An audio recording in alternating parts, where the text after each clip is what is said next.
પાર કિયા સદા નિરાશ. રજાની રાહ જોઈને બેઠેલા હતા, પણ વરસાદ નહીં પડ્યો એટલે આપણે પાછા નોકરીએ જવા માટે નીકળ્યા છે. સ્ટાફ રૂમનો પણ હોટ ટોપિક આજની રજાની હતી તે જ હતો. પછી આપણે આ CBSE બિલ્ડિંગમાં જ્યાં પહોંચ્યા, કામ હતું એટલે. પછી પેટનો ખાડો પૂરવા માટે કેન્ટીનમાં ગયા ચા નાસ્તો કરવા માટે.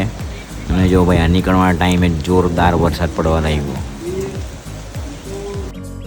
ઘરે આવીને નવરા પડ્યા તો આપણે આ બીજે એક કામ હતું એટલે નીકળ્યા છે. કામમાં તો એવું કે ભાઈ આ એક ફોન છે એના સારું સિમ કાર્ડ લેવાનું હતું, એટલે આપણે આ નીકળ્યા છે સિમ કાર્ડ લેવા જવા માટે.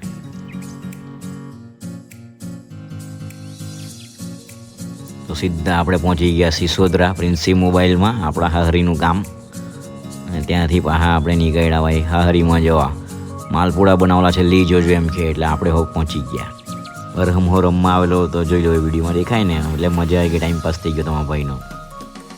જૂના અને જાણીતા મોબાઈલના કારીગર હિરેશભાઈ એમ કે લાવ ફોન સેટઅપ કરી આપું એમ કે, એટલે ભાઈ સિમ કાર્ડ નાખીને ચાલુ કરી નાખ, બીજું તો હું. આજે ભાઈનો જીવ હાંકલામાં આવી ગયેલો હતો, આઈફોનમાં કેમેરા ચાલતો બંધ થઈ ગયેલો હતો એમ કે, વોરંટીઓ પતી ગયેલી એમ કે, પણ ચાલુ થઈ ગયો.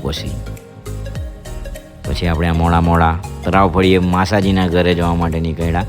માસાજીને પેલો ડબ્બુ ફોન હતો ને તે આપવાનો હતો, એટલે ત્યાં સરસ વાંચવા જેવું આપણને એક મળ્યું છે, જોઈ લોજો પોઝ કરીને.